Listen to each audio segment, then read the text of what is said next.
challenges that we face today in engineering is the challenge of the colonization of other planets.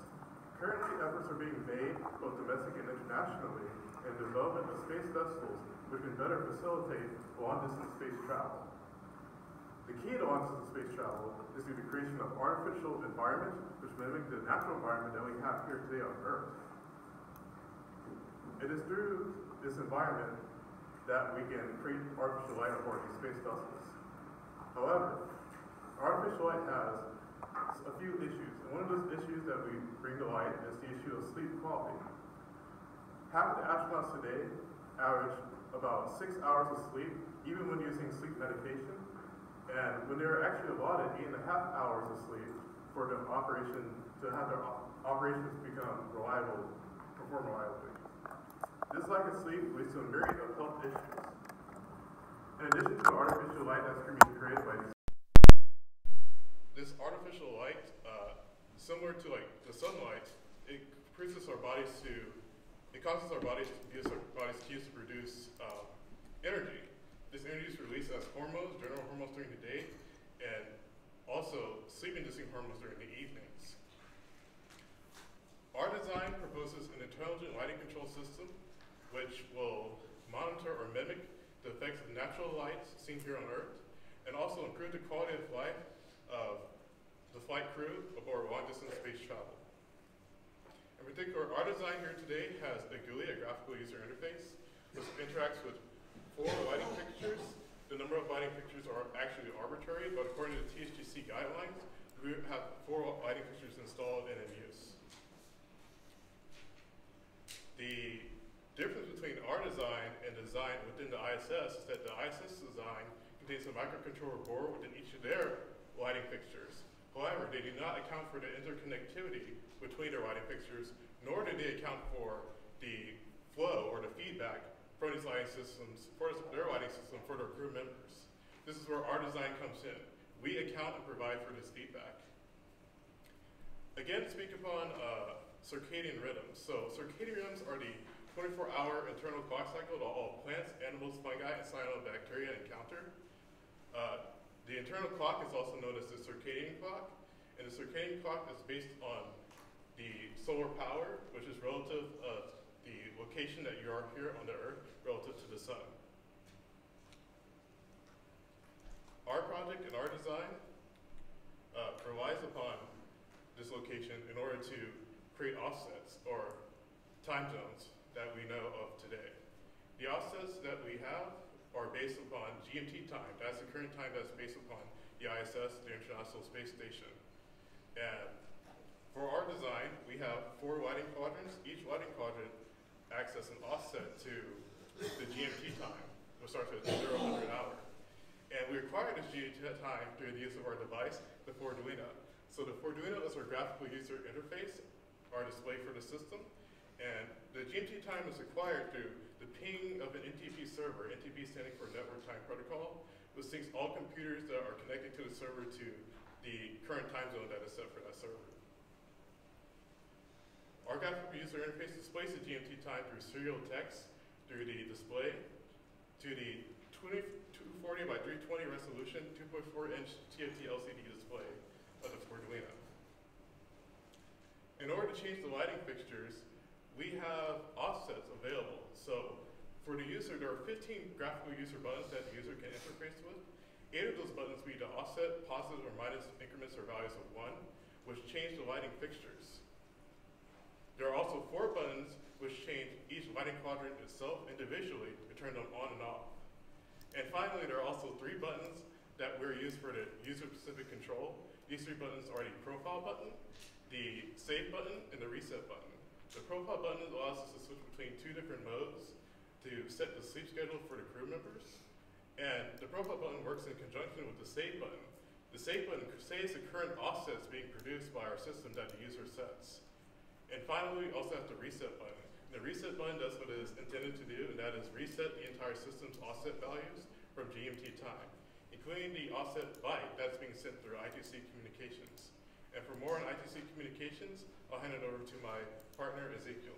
Thank you, Chad. The I2C communication protocol transmits the Arduino and the Arduino commands via the SDL and SCA input pins. The SDL stands for serial data line, and the SCL stands for serial clock line. The bus is a bidirectional two-wire system that transmits the data from the user to the Arduino, which is the slave.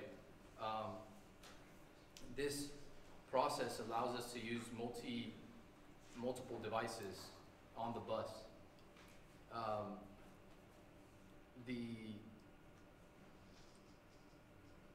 The light sensors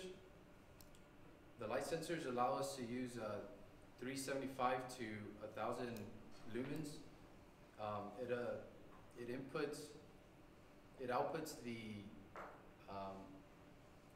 RGB light values as a hexadecimal value, as well as the temperature sensors now, which are tucked inside here, are there to detect any overheating, or the nominal value for the temperature sensors are 92 degrees Fahrenheit.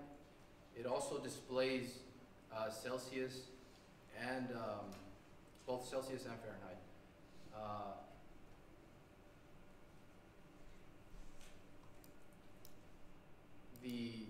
Back to the control system, the GUI, the input is, the user inputs a circadian-based cycle, which then transfers that data to the lights, which, as you can see, it's on this one. It transitions between different levels according to the day. In order to talk more about the light fixtures, I'll pass it on to Chad. Thank you, Z.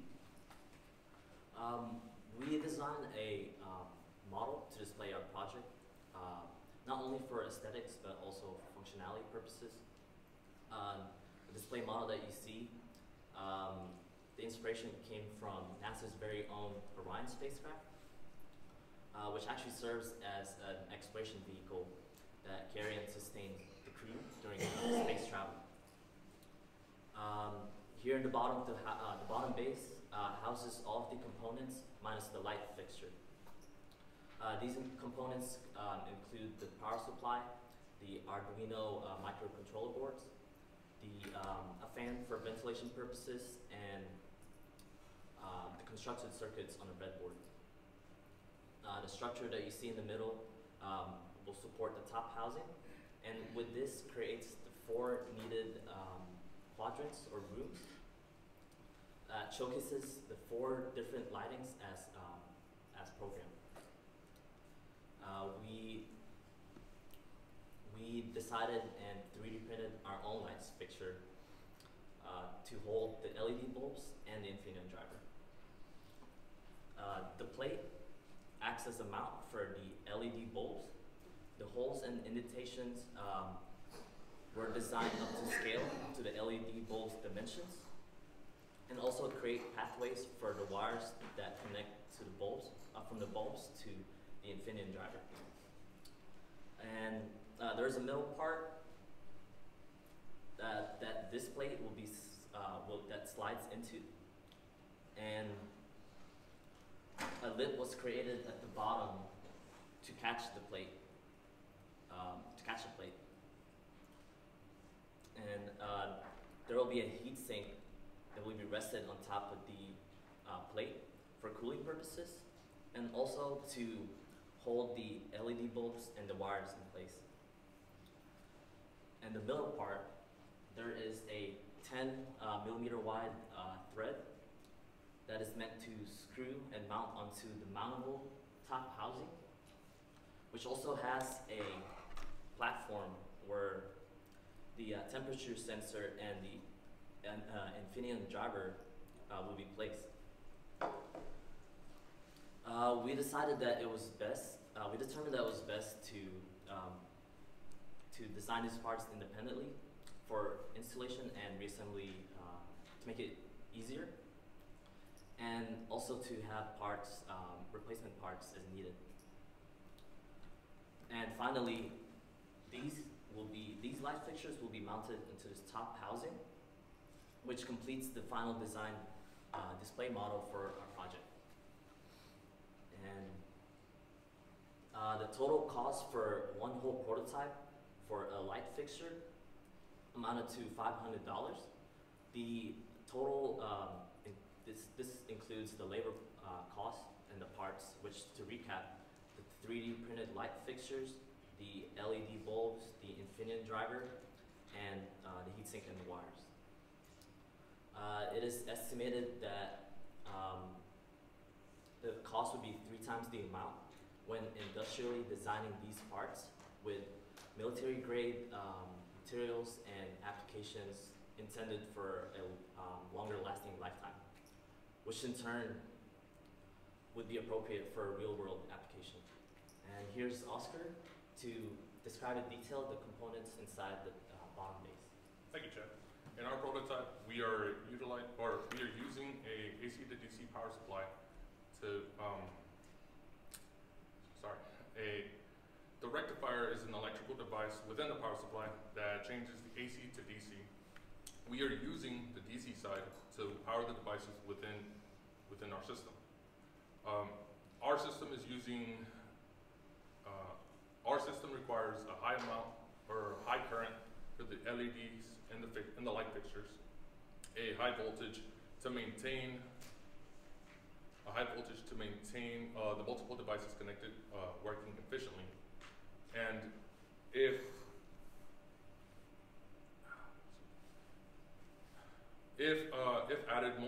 added with other light fixtures, there's a dial integrated into the power supply that increases the voltage if necessary.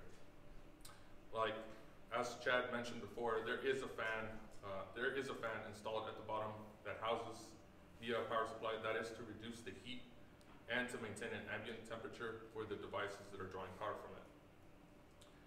Certain devices within our prototype needed a lower voltage than the one supplied. We designed a simple circuit to output that constant voltage for the devices. We used a LM7805 and 2 electrolytic capacitors to output a constant 5-volt voltage for the master, the Arduino, the Arduino Uno, and for the RGB drivers.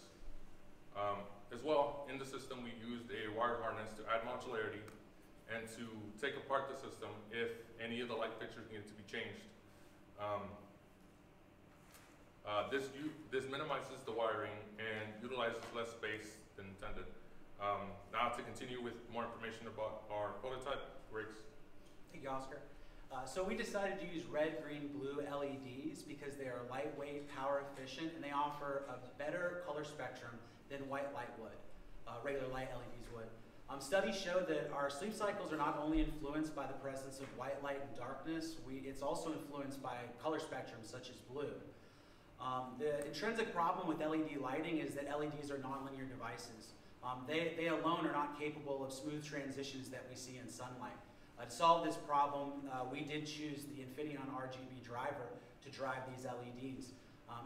They contain 3 current control channels, 1 for each color channel.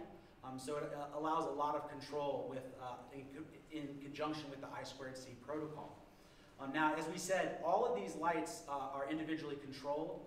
These lights represent separate sectors or rooms that would be aboard the space vessel. In order to individually control these and mimic the 24-hour cycle on Earth, we created 24 separate states that these lights can be in.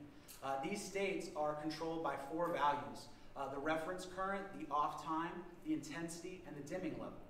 The reference current and the off time are sent to the buck converter, which does the current controlling for us.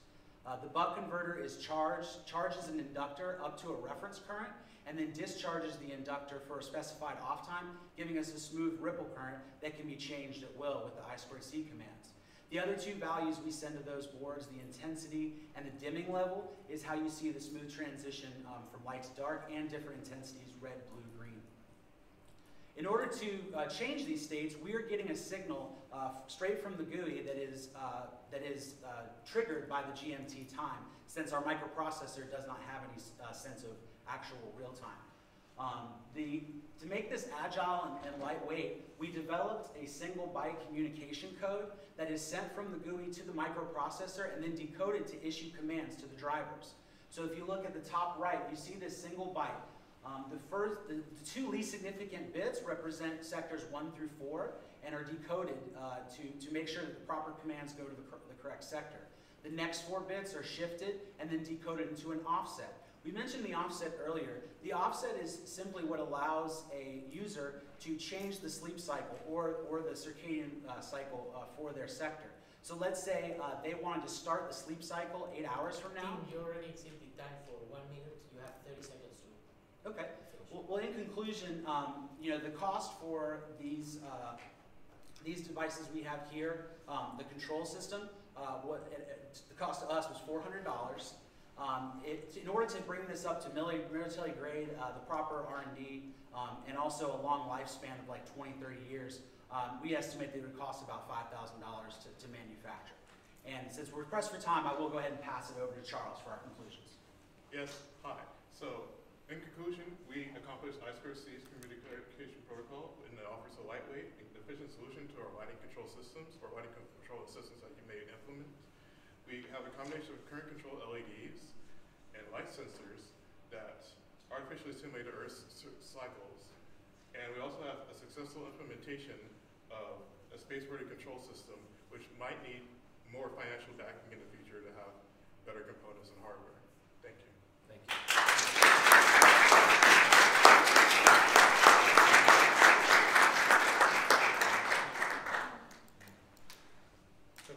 So how are you obtaining the current time, and what was the justification for bypassing a simple clock module?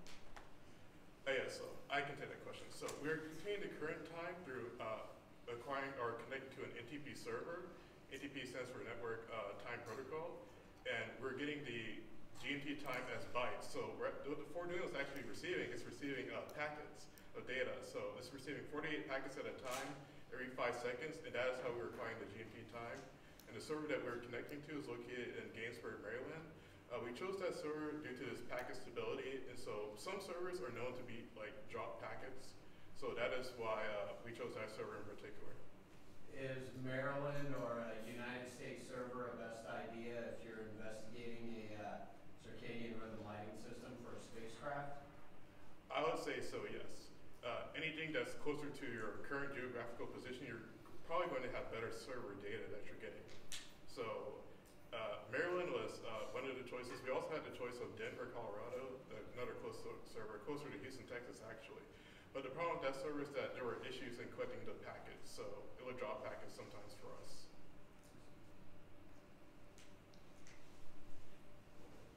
Give me the short answer on what the application is again, and what's comparable on the market right now. What are you competing against? I can take that one. So this was a project that was actually inspired by the Texas Space Grant Consortium. They are looking to replace lighting systems on their spacecraft to better assist for sleep quality.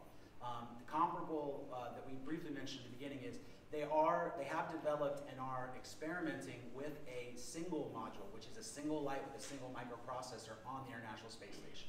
So there is a patent for that, and it is being tested on the International Space Station. Like we said, it's not a complete system, and it's not necessarily in wide use.